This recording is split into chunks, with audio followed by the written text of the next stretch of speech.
All right, hello, welcome everyone to Star Wars from the Bacta tank. Today we're diving back into Andor, this time into Andor's final narrative arc with a focus on episodes 10 through 12. If you're new to the podcast, you can find us wherever you listen to podcasts. Just search From the Bacta tank, leave us a review, give us a thumbs up if you're an iOS user. Also, give us a thumbs up on YouTube and subscribe. David, how are you? How's it going, everybody? I'm incredibly happy with how this series turned out. I have never been this happy in a long time. I have not been this happy about Star Wars, David, since Revenge of the Sith. Truly. I have to agree. I mean, the closest feeling of happiness, and it was only like fleeting, I guess you could say, was when I went to see Force Awakens. It sounds so sad, dude. Because it was fleeting happiness. It was fleeting happiness because we had this potential opened up for us with Force Awakens. Well, don't get me wrong when I say this is the happiest I've been. I have enjoyed other Star Wars films. Yes. I love Solo. I liked Force Awakens. I felt like it was a great entry point. And unfortunately, it fizzled and it didn't go anywhere. And there were moments that both me and you said that were cool. Yeah. But they were moments. Correct. And Obi-Wan the series is probably my number 2 favorite series. Obi-Wan is very strong. There are little issues. There's a little fuckery with the Leia stuff that I feel ultimately we can get behind, but there is room for criticism. I understand some of those complaints.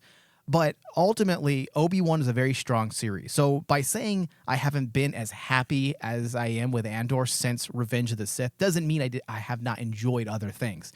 I just feel like Andor and the writers, particularly the showrunner himself, Tony Gilroy, they don't just have an understanding of Star Wars, like a rudimentary, superficial understanding of pulp and the serials and the westerns that it was influenced by, as well as the Akira Kurosawa films. But they understand film, they understand writing, they understand wartime philosophy, they understand philosophical themes that work really well with wartime philosophy.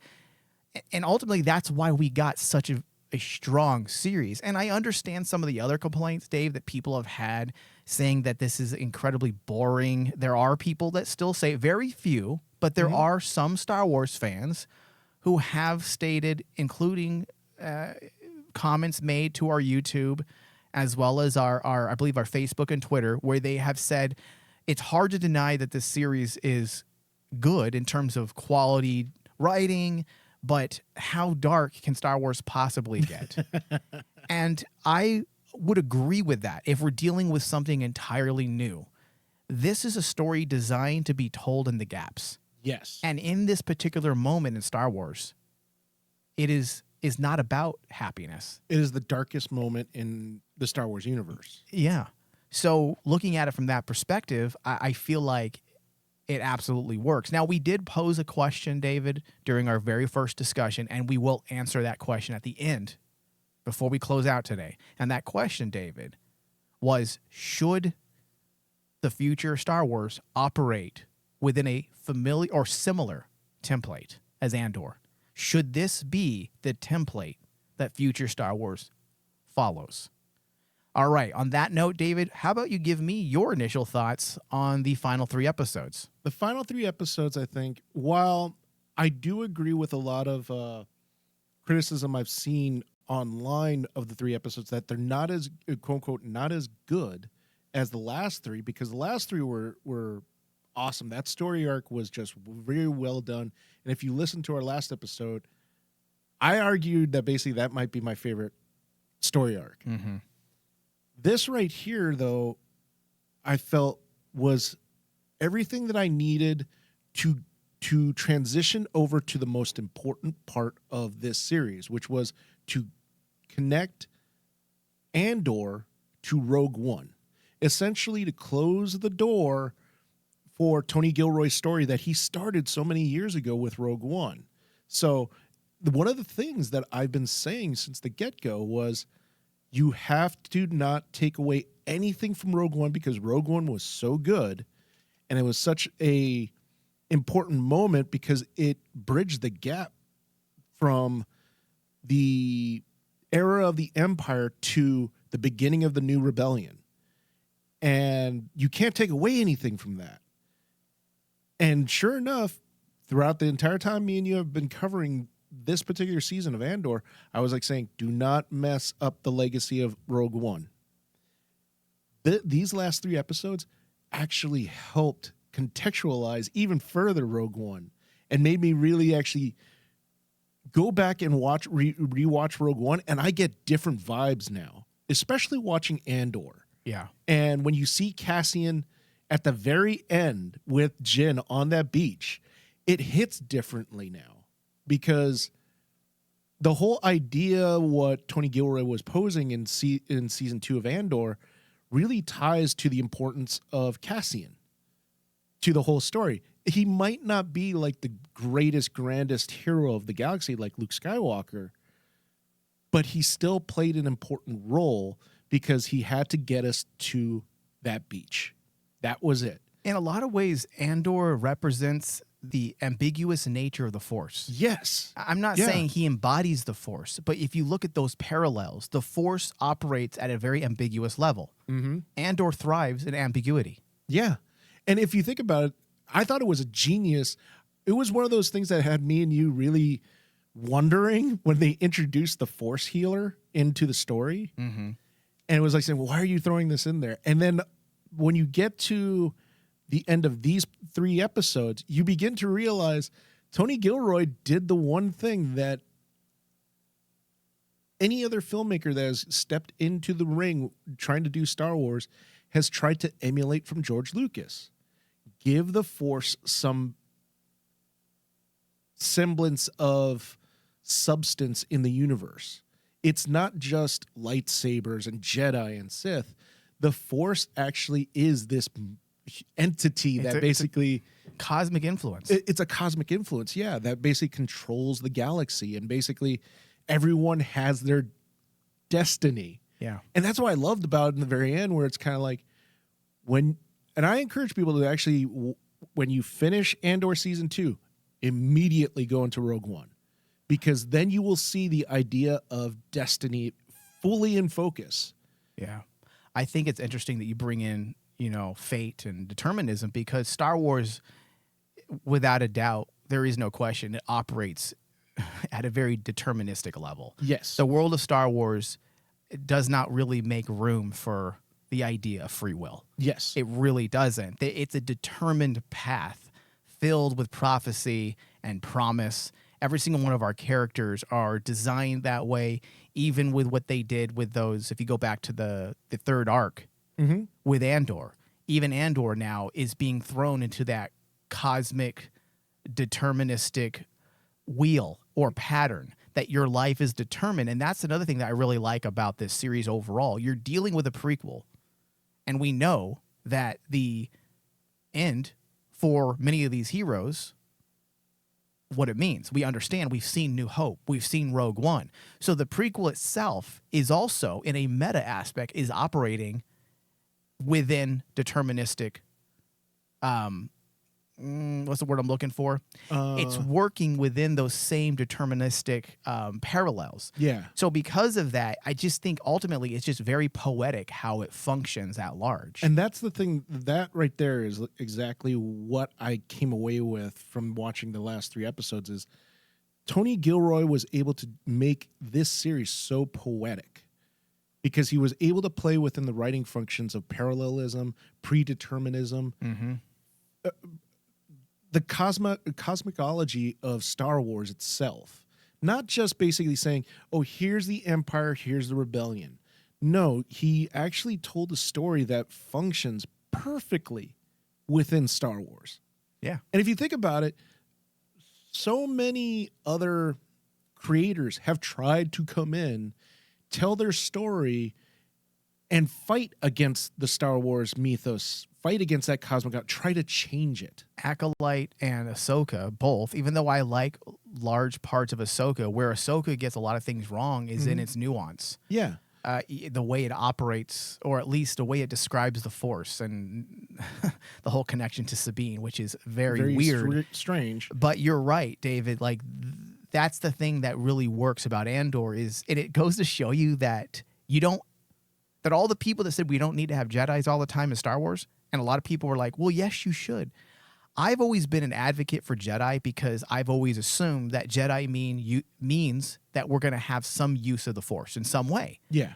But Tony Gilroy has shown all of us that you don't need Jedi or even Force wielders within your series and or movie to still adhere to what the Force is in Star Wars, because the Force is in a lot of ways a governing entity. It's a governing theme if you want to look at it from a writing perspective.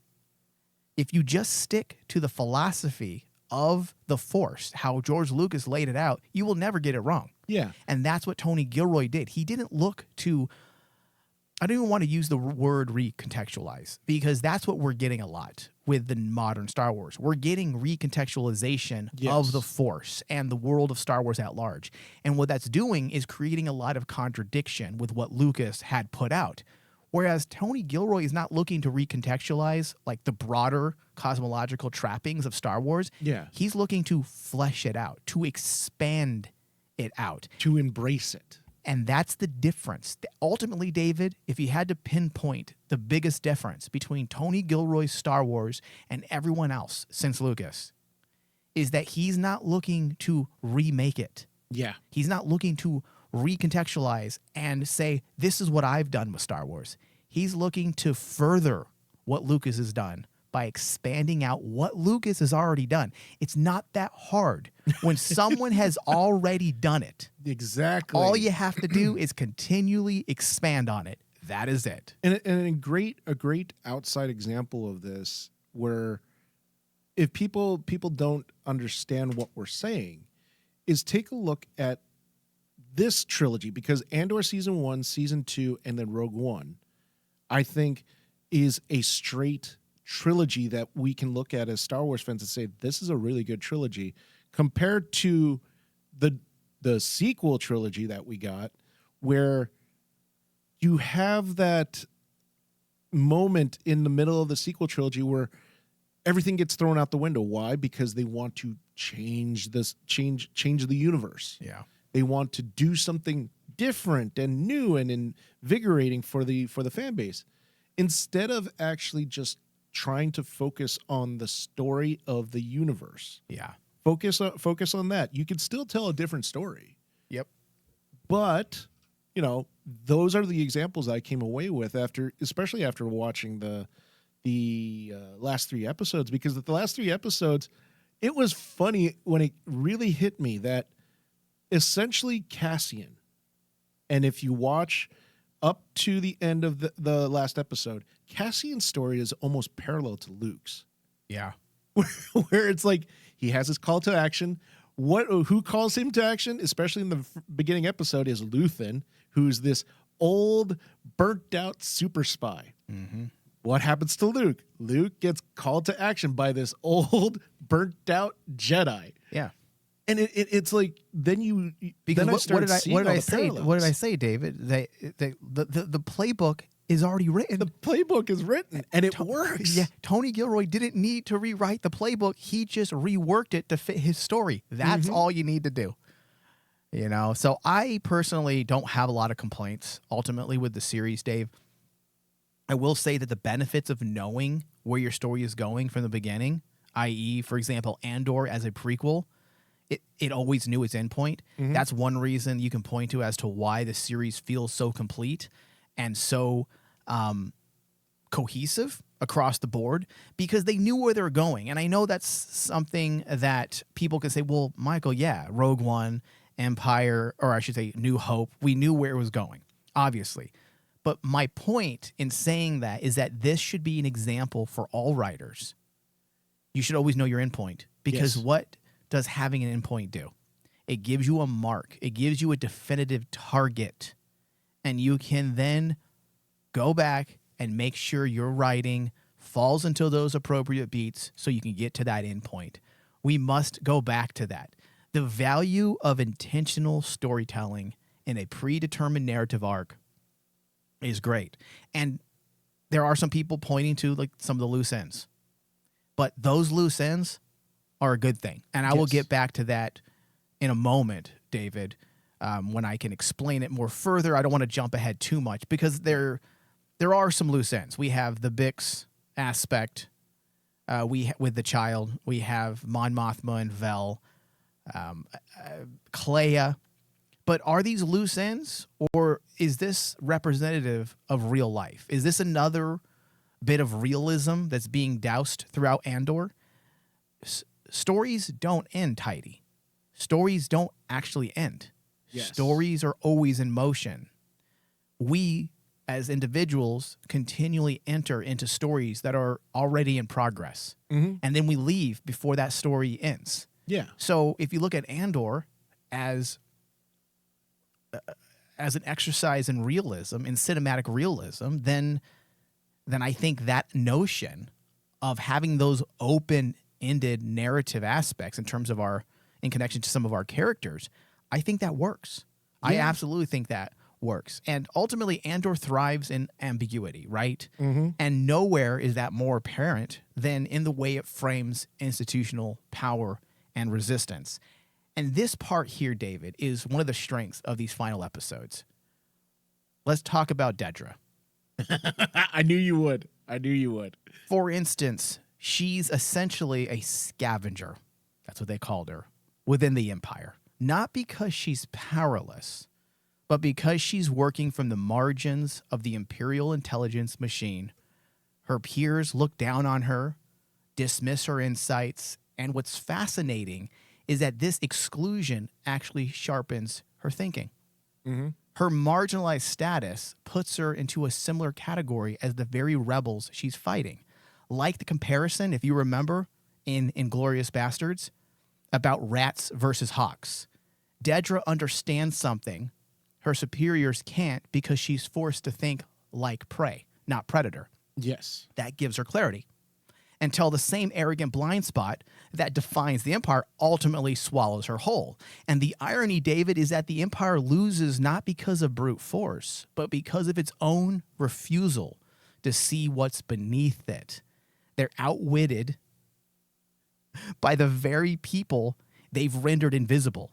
It's the classical dramatic irony, the all-powerful institution undone by its own hubris. Do you know what was so awesome about that? That it actually hit me with the scene with Dedra, especially how Ben Mendelsohn just plays Krennic. I love Krennic. Yeah. But like when you get to Rogue One, remember the scene where he confronts Vader?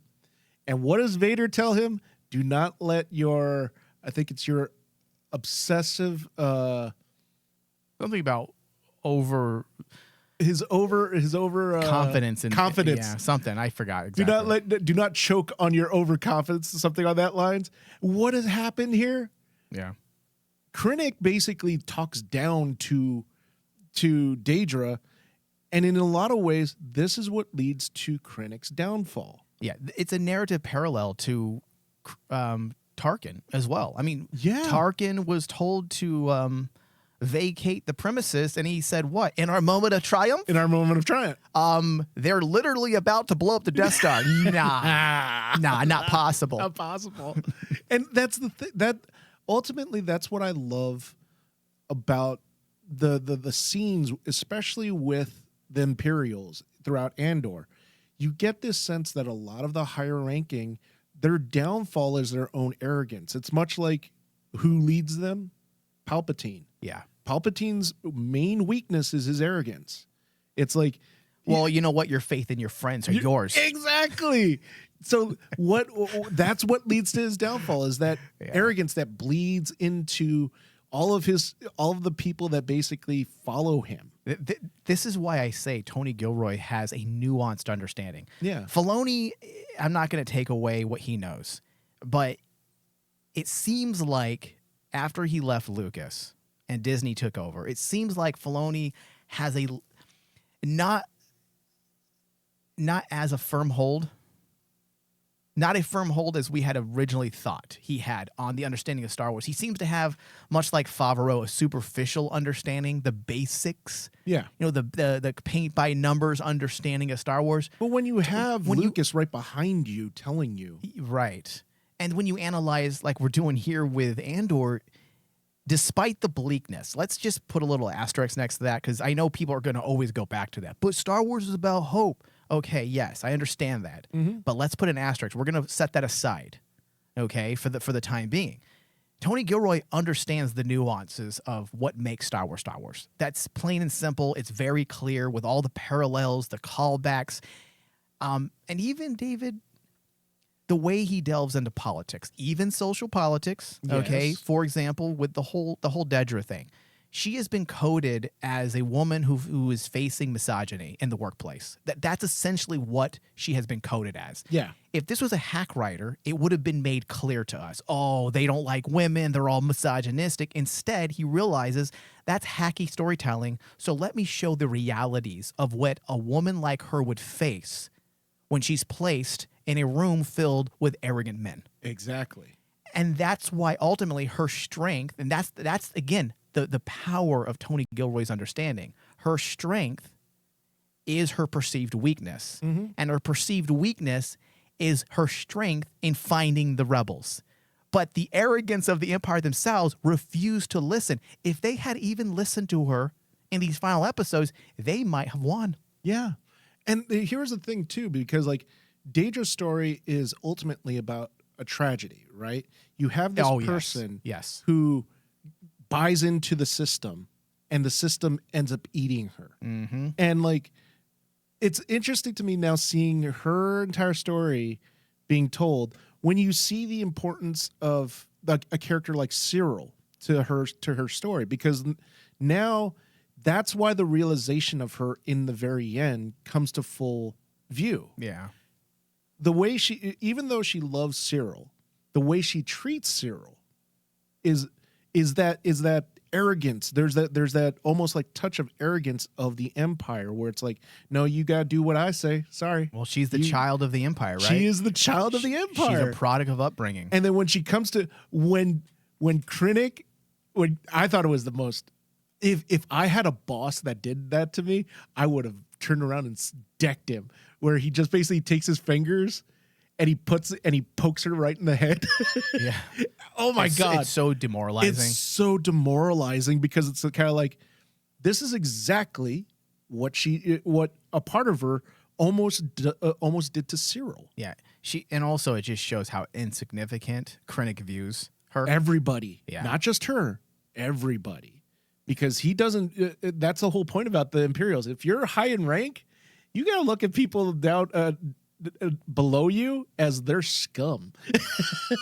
Yeah. It's kind of like if you think about, because I watched Rogue One, the way Tarkin and Vader, they're higher up in rank, right? The way they treat Krennic is very similar to how Krennic treats his underlings. And it was so cool to see the Krennic, because one of the things that I know was a complaint of some people from Rogue One is people were like, "Oh, Krennic's a chump. He's a chump." Here, you begin to realize he's a chump because he has to deal with those higher up people. The people below him, like Daedra, Cyril, that we all focus in the series, they all have to answer to him, and he's just as bad because of what the system that they're in. Yeah. The system of the Empire is broken.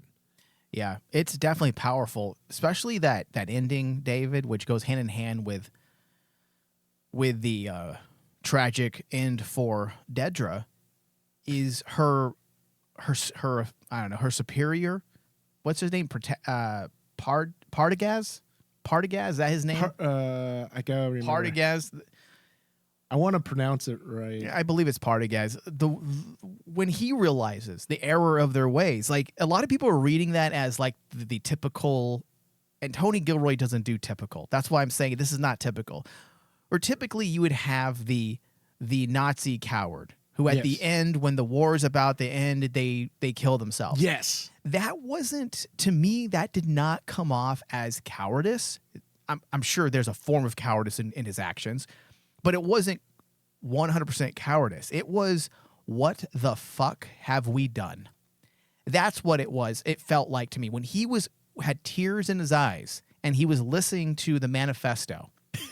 Yes. He realized the truth of the words. Yes. And he realized, and if you go back further, and this is where I think Tony Gilroy could have really delved into complicity a little bit more. Obviously, these older Imperial officers were members, high-ranking members of the Republic. Those high-ranking members of the Republic, just like Tarkin, they were part of a democracy. They understand what a democracy is. So they're taking part in something, an ideology they were not brought up in. Yes. They are willingly going with an ideology that is foreign and alien. And that's why people like Partagaz certainly is probably more culpable than say Dedra.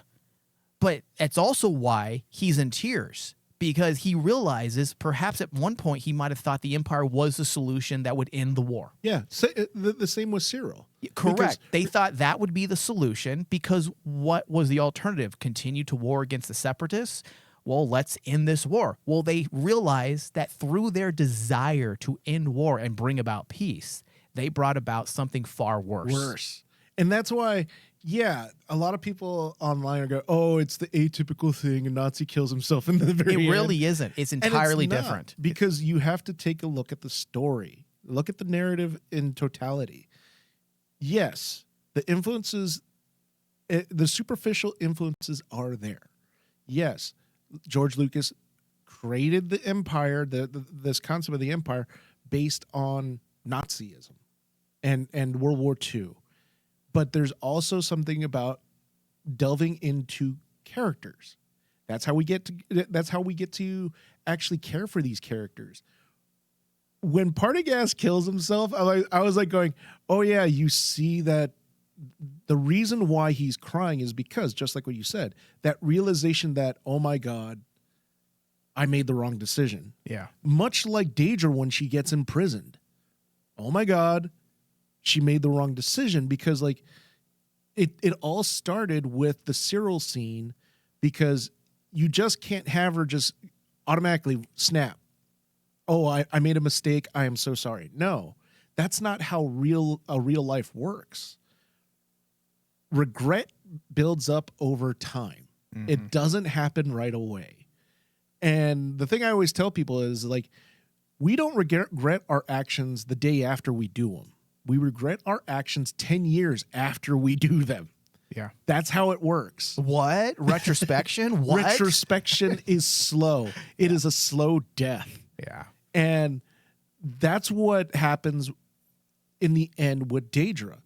She gets imprisoned, and basically she's lost the man that she's loved. She treated the man that she loved terribly, because she was born into a system that taught her this is how you treat people. And like that costs her everything. Yeah. And now she's going to be on this planet basically acting as a slave. Yeah. That is like, for a character like Daedra, I think that is a fate worse than death. You know, a lot of people say, oh, Krennic should have just killed her. Death would have been too easy. It would have been way too easy. She needed to be imprisoned by the very system she supported. Exactly. Yeah.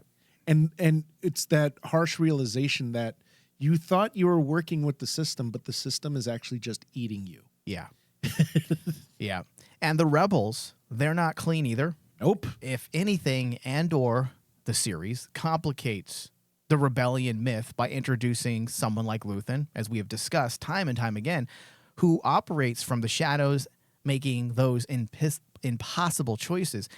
And David, the rebellion has to reject him, or at least pretend to, because acknowledging Luthen means admitting the rebellion is built on compromise, secrecy, and acts of horror, not unlike the Empire's. It's about narrative control. Yeah. You can't inspire hope if people know what the scaffolding is made of. Mm-hmm. And that's where Nemik's manifesto lands the hardest. His words don't really or fully resonate until the sheen of moral certainty has already fallen apart. The truth of his idealism is only visible once failure sets in. That's why we had those moments you were talking about, not just for the rebels, but for Pragtagus. What's his name? Partagaz. Partagaz and Dedra. And that's when the philosophy becomes real, not when it's spoken, but when it's tested. And that's why Gilroy bringing in Nemec's manifesto at the end is a great way to bookend the series, because he introduced the manifesto in the very first arc in season 1, and he bookends his entire series with that manifesto. Yeah. It is so incredibly powerful. So powerful. Well, that's what made the first episode so interesting to me, because like you didn't have Andor in it. It was solely to focus on Luthen and Clea, but it was to show the price that Luthen has to pay. The problem is a person like Luthen says that he's willing to make that sacrifice, right? You know, he's willing to stab himself and die. But the cost is basically what people don't think, because people see that and say, "Oh, Luthen's a badass because he was willing to do whatever it took." Without thinking, the price isn't yours to pay. It's the people that you leave behind. Right. It's Clea. That's why the whole importance, I know that we were going to talk about, but one of the points that I really liked about for a change is the flashbacks, because it emphasizes the importance of Luthen to Clea. That way, in the very end, when you get to see that choice that she has to make, it suddenly turns Luthen's grandiose choice, where he says, we have to make all the sacrifices for the rebellion. It has to be done. Without thinking, oh, this is going to cost people that around me might care. Yeah. I actually like those flashbacks. I know a lot of people, not a lot of people, some of the complaints I saw, which isn't a lot, I had to actually cherry pick through comments, and there are people doing reviews who I feel like they want to try to do a non-biased review, so they just bring up random things. And one of the things I saw being brought up several times is the flashback. Like, why would you do a flashback in your very last arc? It's bad writing. That's what they were saying. No. I'm like, no, it's not bad writing, because your head. What did I say? I don't know, either the last episode or the episode prior that we did. And I said that this show is not writing in typical ways. It is not written like a movie. It's not written like a TV show. It's operating like something else. It's using those rules and writing a show that is being told in 3 separate acts or arcs. Yes. To make one full arc. Does that make sense? Yeah. 3 acts or 3 arcs, let's call it, makes one ultimate or singular arc, and we have 4 of them for a season, right? Yes. Those are individual stories. Yes. So when you are moving into your 4th arc and you choose to use a flashback within the opening 30 minutes, there's nothing wrong with that, because this is a new arc. People need to not look at this as simply season 2. Yes. In fact, in a lot of ways, if we weren't conditioned to think season 1, season 2, we should get rid of season 1 and season 2 and think of these as 8 arcs, because they don't operate in the typical narrative fashion that shows do within seasons when they're encompassed into season. Mm-hmm. So if you look at this as something entirely new, a new way of writing television or film, bringing in the flashback sequence within those opening moments for that episode works just fine. Oh yeah. And it gives us a little bit of last minute, I wouldn't say character development. It is character development, but it's more about us understanding Clea, why she has stood by Luthen for so long. And also it gives her agency. I know some people are saying, well, Luthen brainwashed her. He brought her up in his own ideology. I'm like, are you guys watching the same show? Yeah. Because it's very clear she has agency. She's the one who decides to do what she's doing. Luthen tells her to leave. He walks away from her and says, this is not what we're going to do. She stays. She continually makes her own decisions. Yeah. So she's not a product of brainwashing. She's a product of rebellion. Yes.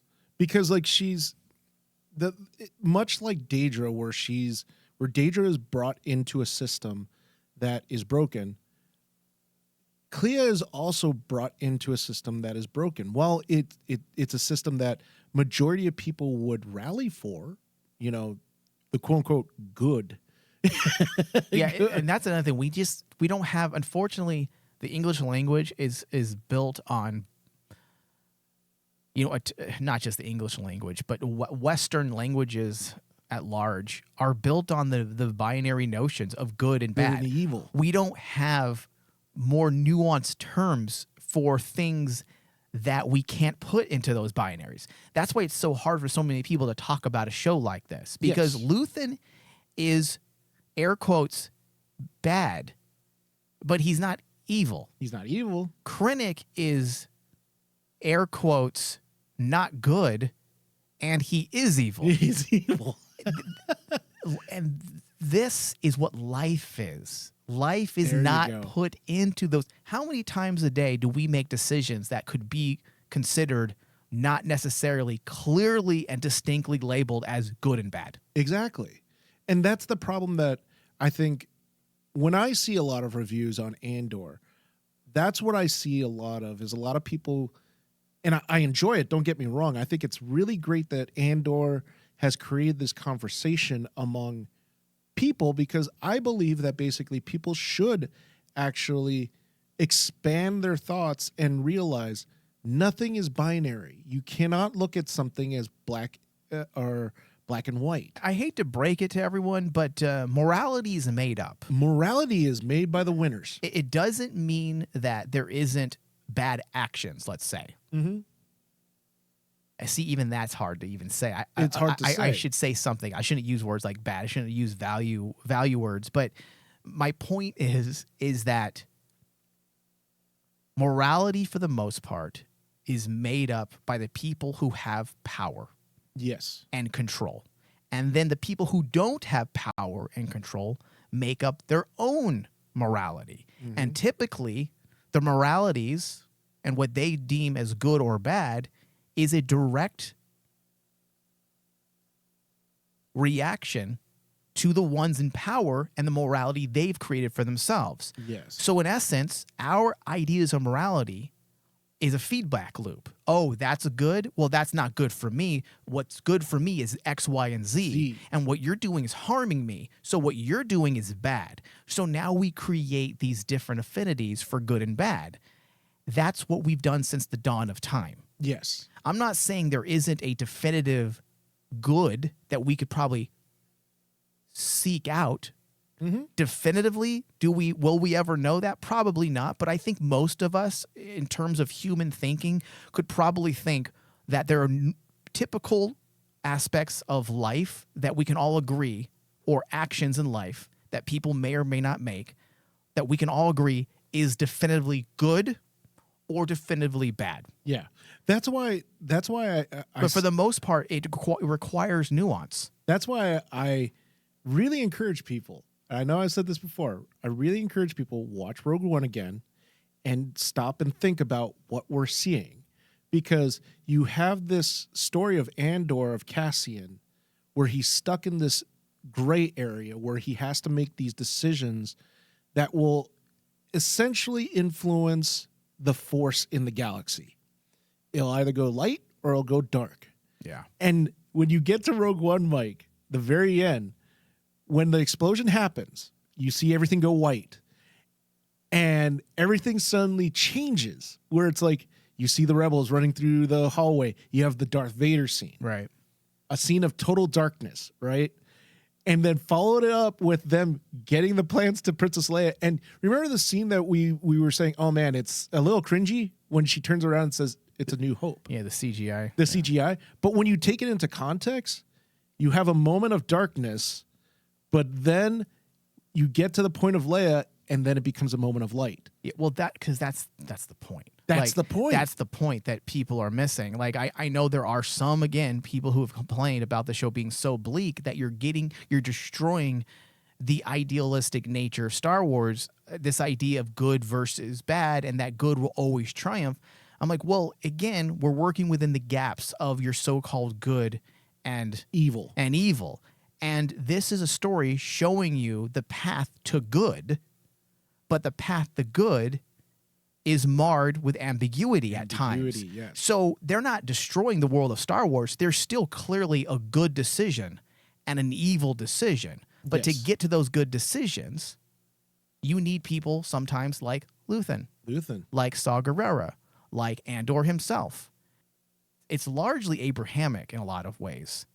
I would even say these are utilitarian stories. You're still dealing with the binaries of good and evil. Mm-hmm. You're just dissecting what it takes. And again, because these are Abrahamic ideas, just like Moses, he sinned and he was not able to enjoy what the rest of his people, the Israelites, were able to enjoy when they got to the promised land because he had sinned. Same thing with Luthen and Andor and Saw Gerrera. They were needed, but because they broke rules to get there, they are not destined to benefit from the good. There you go. So by doing that, by punishing them in Abrahamic terms, you are still abiding by George Lucas's binary of good and evil. There you go. Yeah. Because like that's ultimately, especially when you take into context of the first episode with Luthen, that's his price. It's not his life that is going to be suffered. It's the person that he has trained and treated as a daughter, which is Clea. Yeah. That's his punishment. His punishment is, guess what? You have to force Clea to make this terrible decision that no child ever wants to face. And that's his price. It is kind of like very Abrahamic where, you know, you have, I believe it was Abraham taking his son up into the mountains and being told you have to sacrifice him. Yeah.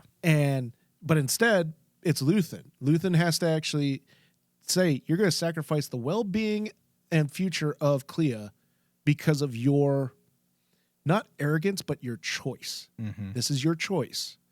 Much like Andor, Cassian, when you look at his story in totality, that's why I really liked everyone thought it was weird about how it ended with Bix and showing her with the supposed child of Cassian. We don't know. It's very ambiguous. Oh, he doesn't miss. Oh, he doesn't miss. But like, that is Cassian's price. That's why when you watch Rogue One and you see Jyn hold him and you see that look on Cassian's face, and it's one of those moments that I look at, I really like Diego Luna now. I've always liked him, dude. He's grown into one of my favorite actors that as a filmmaker, I would love to work with him. He's so much better than Pedro Pascal.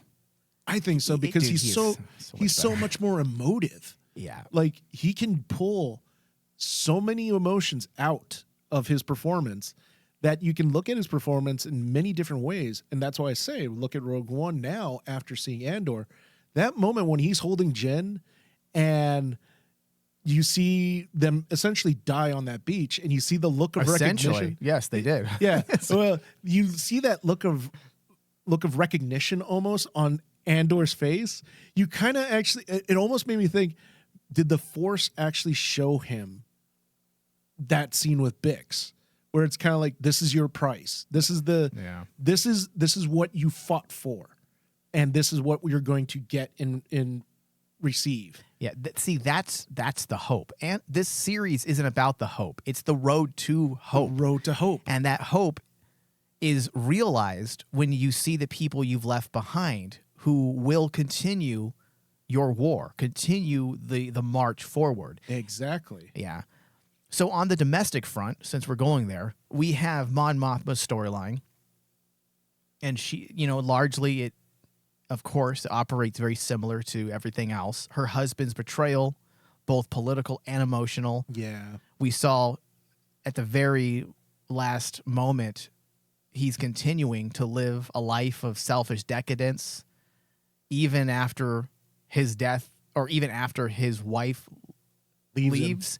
He is still living that same life, but he is obviously incredibly unhappy with that rando leaning on him.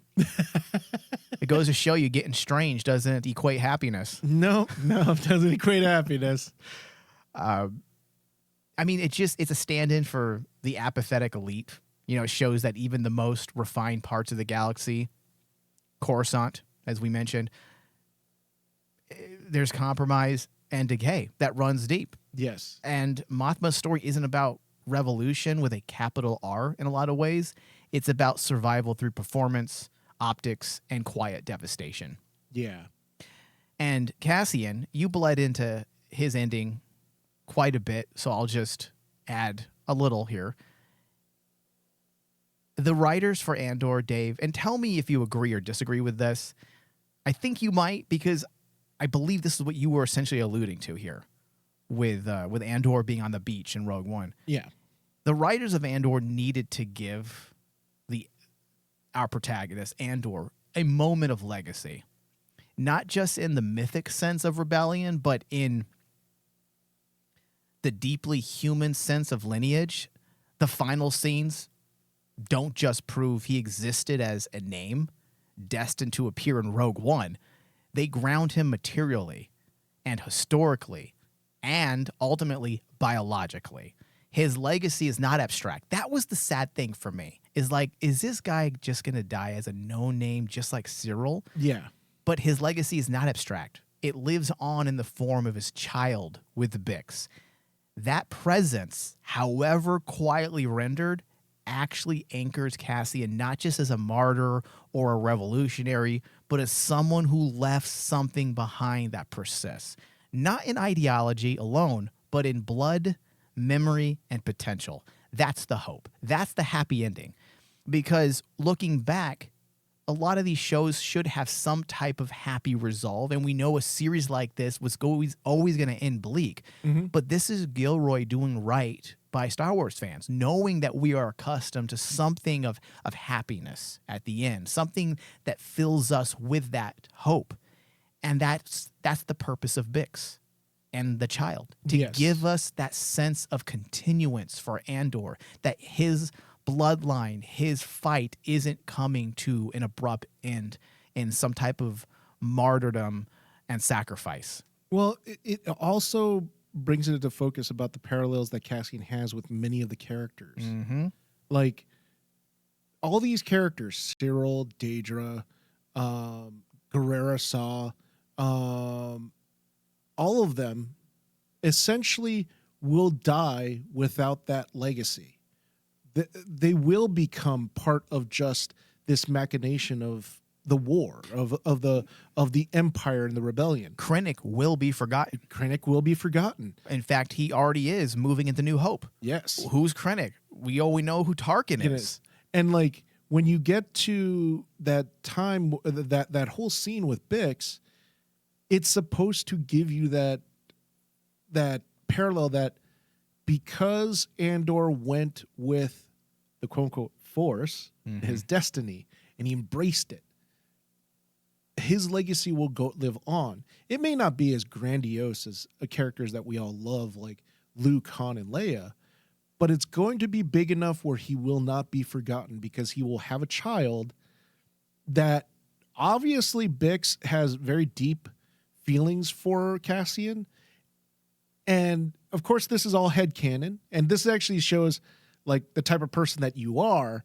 The way you think about this scene is like, for me, I see it as headcanon where that child will be raised by Bix, and Bix will tell that child about his father. Correct, yeah. That's how I see that scene, where it's kind of like his legacy will go on. Yeah, he will be remembered. And I feel like that is a great way to end it, because that's one of the sad things in Rogue One, is that he dies. He's introduced into a movie. We like him. He's interesting. And then he and Jyn Erso just die. and we never hear about them. We know why it's a prequel, but let's remember that yes, it's a prequel, and we can understand from a practical non-story world standpoint. We understand why he's never mentioned because he's just now made up.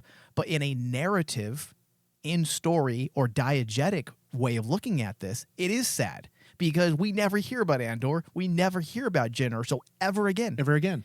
And now this is a way of giving that bit of hope, that little bit of legacy that Andor didn't just die nameless on the planet beach. Scarif. Yeah. And think about this, Mike. This is the most hilarious thing that I came to realize. Out of all the characters in, I'm calling it Gilroy's trilogy of Star Wars because you have Andor season 1, season 2, and then Rogue One. Yeah, for sure. The only character that actually has a lasting legacy, so to speak, in the universe by the end of Rogue One is Cassian. I know. Everyone else will die, unfortunately forgotten. All the characters that we loved in Rogue One, they're no one's going to be there to remember them. That's what makes it so much more tragic. But the hope that Cassian, his child, is going to remember their father. Yeah. That's the thing that basically makes Rogue One so much more better now for me, because it gives that idea that Cassian is important. Yeah, it's good, dude. And some of the things that I think we had mentioned this in the very beginning of the season, whether or not Cassian's sister will be mentioned, and some people are like, "Oh, look at plot hole. They never go back to it." Well, there was a brief flashback. Yes. Where Cassian is obviously still thinking about his sister. Mm-hmm. I don't feel like that is a forgotten plot hole, or I should say a forgotten narrative thread that now is a plot hole. I believe that was purposeful because when you look at the brief flashback to Cassian's sister, it essentially gestures toward something deeper than simple closure. And this goes back to what I said at the top of the show about leaving certain things open-ended because life is open-ended. Mm-hmm. It affirms that stories like lives don't resolve. They continue in fragments. They shift direction and sometimes trail off without explanation. Now, some people might say, well, you're making an excuse for bad writing. No, because this series is written exceptionally well. So when you have decisions like this being made to leave certain storylines open-ended, it's intentional. It's not because of bad writing. Andor leans into a kind of narrative realism that reflects how we actually live. Yes. Constantly entering into other people's partial stories, departing before we know how they end. This isn't narrative untidiness. It's the texture of lived experience. No one exits life with all their threads tied up. Exactly. Everyone leaves behind loose ends. And in doing so, they remind us that meaning is never fixed. It's always in motion, contingent on perspective, on time, and who's left to remember, which is his son and Bix. Those are the people that will tell his story. Nothing is left open-ended. Mm-hmm. Everything comes to the appropriate end based on what we have seen in this series and the types of storytelling and realism that Gilroy deploys throughout. And that's the key term there that I came away with this from all of Andor is like, in a sense, Gilroy was able to make Star Wars feel real. What? Like, all these characters we can imagine are real. And there's Dedra and Bix are real in my mind, for sure. We know. We all know that basically Dedra would be your wife. Can we throw live action Sabine in there as well? Well, maybe not. Well, no, not that way. I'm talking about attractiveness. I'm not talking about story. I was about to say story. Work really hard and you'll touch the Force. Yes, I don't know if you get want rid of to that. I'm just talking about superficial reasons. But that's what I mean is like these characters. If you actually, that's a really good example. Look at the characters, how they're built. A character like Sabine, minus Rebels. I'm going to say that right now. For fans that are going to scream at us, you go, "Oh, Sabine's an awesome character." Yes, she in is. Rebels. In Rebels. But if you look at her in Ahsoka, the way she's written is very bad. It's poor writing. It's very superficial, and it's almost like how they treated Ezra. They're superficial characters that have no substance behind them. Yeah, if we're talking about Rebels Ezra and Rebels Sabine, that's different. Yeah, that's different. But like when you look at how those characters were written for their shows, they pale in comparison to what we got here. Do you realize, Mike, that there is not one character I could think of in Andor that I was like saying, oh, that was a wasted character. No, we want more. Yeah. Which means you're doing the right thing. If we want more by the time the series ends, that means you're doing your job. If we're fed up and we're ready for certain characters to leave, that means you're not doing your job. Exactly. And that's what makes it feel so real. Like a character like Cassian, and this kind of, I wanted to bring this up to you. After this, one of the fears I had was, do not overwrite the importance of Jyn Erso in Rogue One, because she's the catalyst. Mm-hmm. She is the catalyst of everyone calling us Rogue One. We are the rebellion now. Cassian, though, his legacy kind of comes close to outshining Jyn, because Jyn is an important part in Rogue One. She's that linchpin that basically brings everyone together. She was a cosmological necessity, as we were saying, in terms of the Force, but the true character, when you take a look at it in its totality, is Cassian. Yes. And Jyn Erso was brought into the fold by Cassian. That's the thing that I was like, I don't. Two things could be true at once. You can still have Jyn Erso's importance reliant on Cassian, and she can still be important. Yeah. Just as important. It's no different than, Luke and Vader in a lot of ways. Vader's important, and Luke's appearance doesn't take away from Vader's importance. If anything, it strengthens it and makes it more clear. And that's the same thing with Jyn Erso and Andor. Andor fully brings Erso's purpose into focus. And that's the thing that I was like interested to see how that would blend together. And it's amazing that because of that realism that they've added to this character, to me, in my opinion, Gilroy created this. I know this sounds crazy, but this writing masterpiece of how to blend a character's importance into another story, without taking away from the other story. Because, like, in totality, Cassian's story is like one of the best written Star Wars character arcs I have seen in a very long time. Yeah. You're not wrong, David. It's really hard to disagree with that. In fact, it's really hard. I was going to suggest that we rate all the movies and TV shows. That'll take too long. And I think that's a Patreon. Plus, I'm not a big fan of doing that, because Star Wars is not simply the Skywalker saga anymore. So it's really hard to even rate those types of things. So, all right, David, let's answer the question that we posed during our first discussion of the season.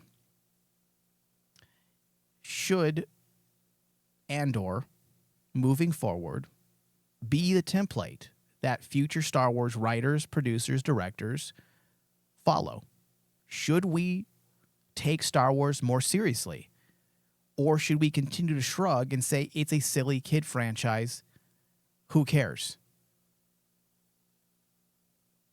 Do you want me to go first, David?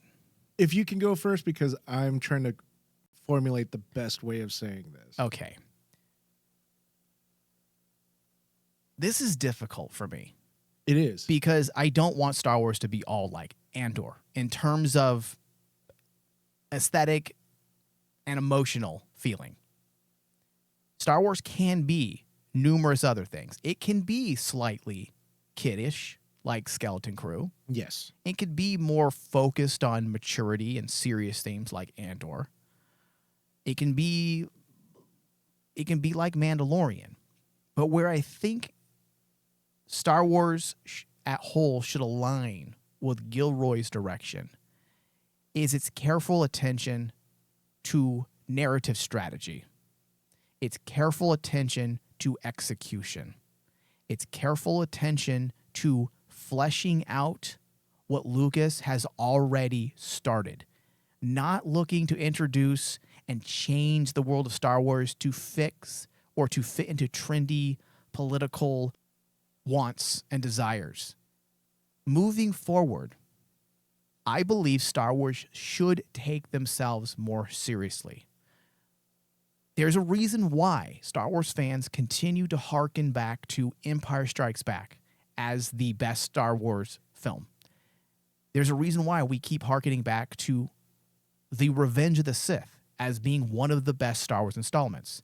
There's a reason why many of the Star Wars fans have gravitated to Rogue One. Mm-hmm. Because we want Star Wars to be taken seriously.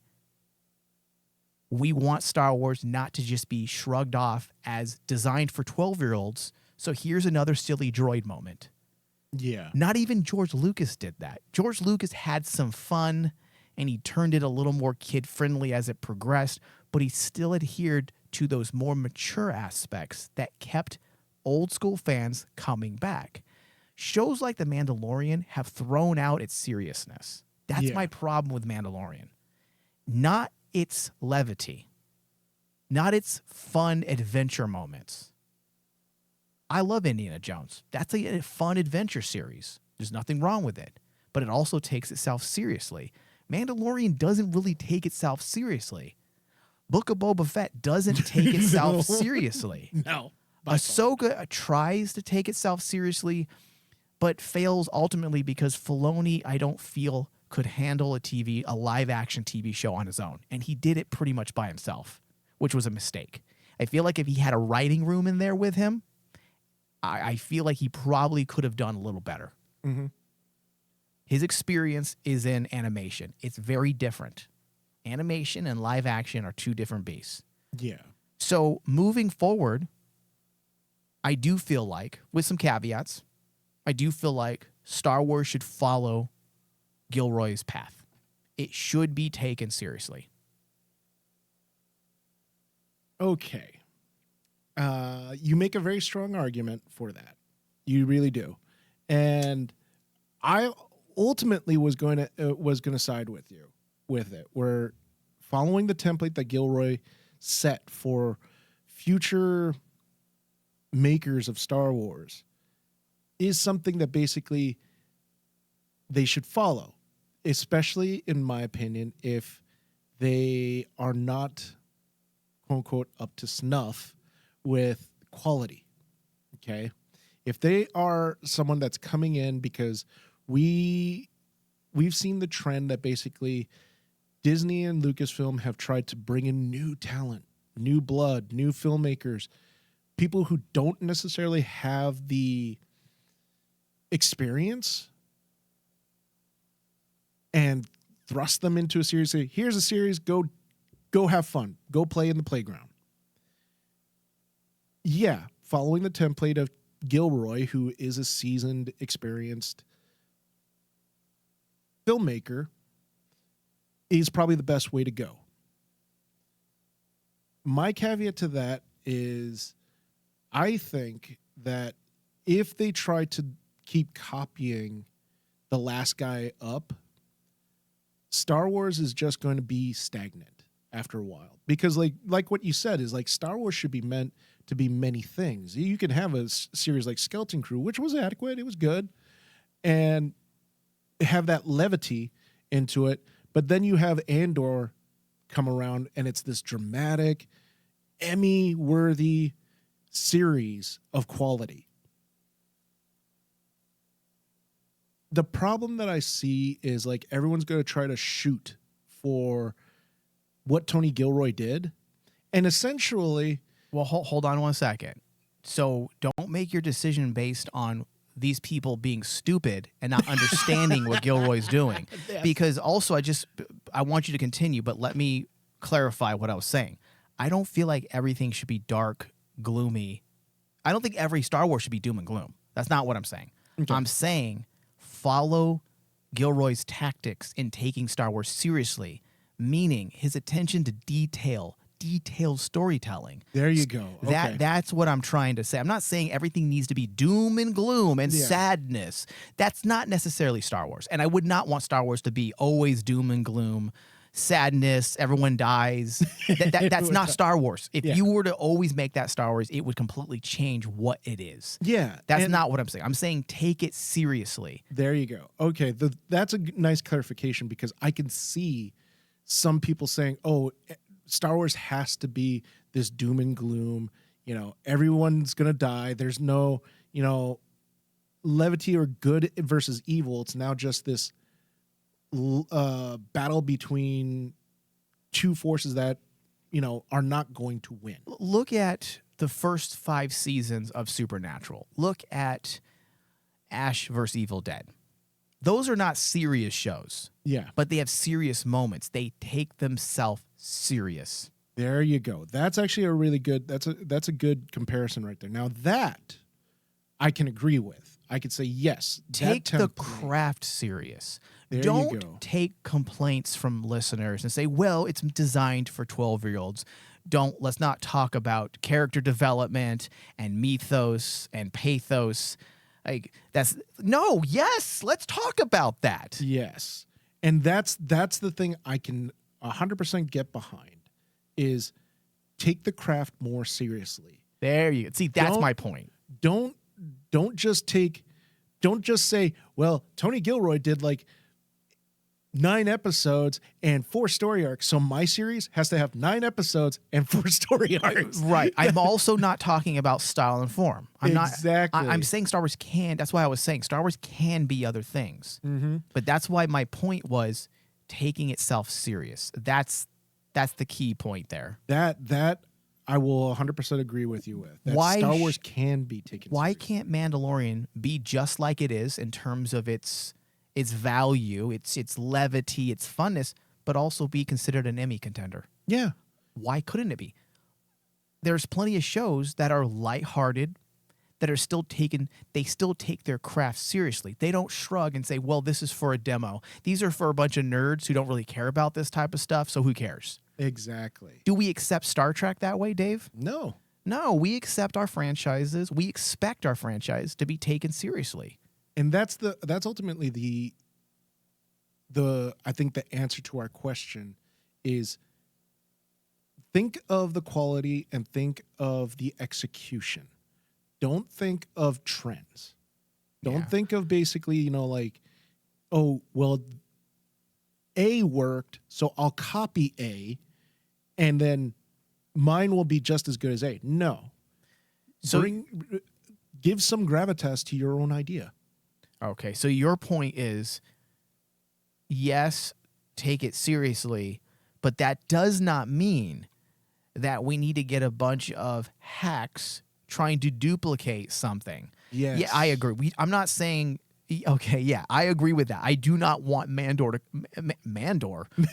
Is that a? Did I just ship someone? You just actually combined Mandalorian with Andor. That would be weird. But I'm shipping them together, bro. I guess in a way I'm not disagreeing with you. I'm just elaborating more onto your point. And your points are needed to be, and they're needed. And because I do agree with those points that we don't want the Mandalorian now or Ahsoka or future Star Wars series to now say, well, we're going to do 3-episode arcs. No, do your own style of writing. Do your own style writing, please. But understand what you're writing. Take it seriously. Take it seriously. Actually think of the thing I give Tony Gilroy a lot of props for is the fact that I look back at Andor season 1 and season 2 and I go, do you realize he's the first filmmaker to actually emphasize on the substance There you go. behind the universe of Star Wars? Yeah. Not just look at the superficial. Oh, look, it's Anakin Skywalker and the well of visions and everything else. And doing all these niche Easter egg fun things. And yeah, they're fun, but ultimately, But that's also not taking Star Wars seriously. It's in my not opinion. taking it That's part of seriously. my definition of not taking it seriously. When you're Yes. filling, when you go to blogs to look for recaps of The Mandalorian, and all you see is there is so for Andor, there's actual writing happening. Yeah. Like bloggers are writing. It's inspiring them to write philosophically and politically. This is what shows should do, and that's what I mean by taking it seriously.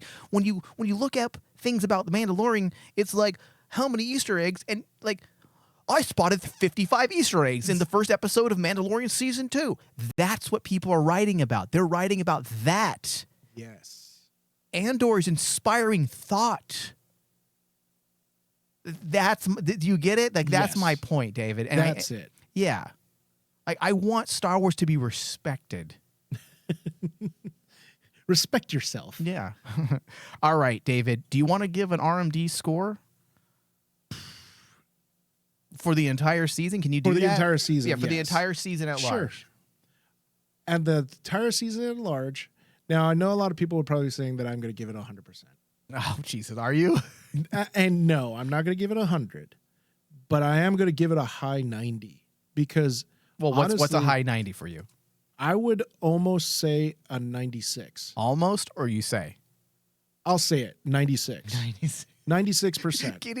Getting a definitive value is like pulling teeth. Because it's so difficult for me, especially with Yeah. with Star Wars, because there's a lot of things that a fan in me wants to actually say, but nowadays I really, just like what you said, I want to take Star Wars seriously now. I'm tired of basically getting to the end of a series, Acolyte, and basically going, yeah, that just took a dump in my face and I just don't want to see it again. A dump in your face or a dump in your mouth? Because I definitely tasted the feces. I can fully say that basically I did not get a Cleveland steamer fully from them. It was just probably on my stomach. And, you know, they left and this left me there. So thank you. But that's after that experience with Acolyte, because I'm tired of actually looking at Star Wars series and saying the potential is there. So the Acolyte gave us a grotesque Cleveland steamer almost. In the very end. And Andor gave us a much desired golden shower that we can enjoy. By Daedra. Like, listen, we could all be a little filthy, but there's levels of filthy. There's level of filthy, please. I'm going to draw the line. So stupid. I threw myself off, Dave. I'm going to follow you up with a 94%. And that is the reason why the series isn't perfect. No series is. No. Number one, I feel like the biggest complaint that can be made is the show is titled Andor, and Andor at times Is not there. is lost in the background. I mean, the first episode of the story arc had no Andor. Yeah. There was no Cassian. And that doesn't make me hate the series. I understand that the show is an ensemble cast, but the name doesn't reflect that. Mm-hmm. So that alone in itself is a negative, especially when Andor is considered the protagonist. And I also understand that he is the linchpin. He is the foundation of the entire thing. Everything happens because of him. And just because he's not present doesn't mean his importance is not felt. So I get it. But at the same time, I do feel like, especially with these last 3 episodes, we should have had more Andor. Yeah. And I know his focus. I believe Tony Gilroy had mentioned that his focus at the end was to highlight the 5. What was his words? Let me see if I can find it, because it's actually important. He wanted to highlight the emphasis of the 5 women of the series. Yeah. Well, the thing is, a really cool scene in the last 3 episodes about that, while you're looking that up, that concept is that scene where Andor or Cassian comes and saves Clea.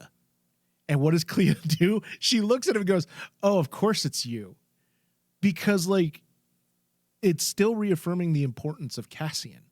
Yeah. Because Cassian is the linchpin. Much like how, as funny as it sounds, when you get to Rogue One, Jyn is the linchpin that basically brings Cassian to that ultimate. His story becomes the ultimate fruition because he needs that linchpin. Jyn is that linchpin for Cassian in the end. Yeah. So Andor creator Tony Gilroy said, the 5 women at the end of the show are what the show is about. It's the victory, it's the pain, it's the life that these 5 women had that gives the show its dramatic punch at the end. And I do agree with that. That's very strong, narrative theory that he's utilizing. Yeah. But at the same time, I get that. And it works. It goes hand in hand with what I was talking about with Bix and the kid, that it gives us that sense of hope. It gives us the closure that some people are saying the show doesn't offer. But when Andor is your protagonist, again, he probably should have had more focus than the 5 random side characters. Like they are side characters in a lot of ways. They are. It depends on how you're looking at this, I suppose. But that also is reliant on our knowledge within that writing room. What was Gilroy's sole purpose? Was his purpose to completely tell a story about Andor, or was Andor simply the vessel? There you go. Because it depends on how you see it. It seems like he was more or less the vessel, the narrative vessel. And that works too. So it really just depends on subjective thought at this point. Like, is it bad or is it subjective? I personally don't think, narratively speaking, from a critical standpoint, it isn't negative. But from my own subjective opinion and feeling like this series does rely heavily on Andor, I do feel like they could have given us a bit more. Yeah. So, all right, that brings us to the end of our discussion. Thank you, David. Thank you. May the force be with us.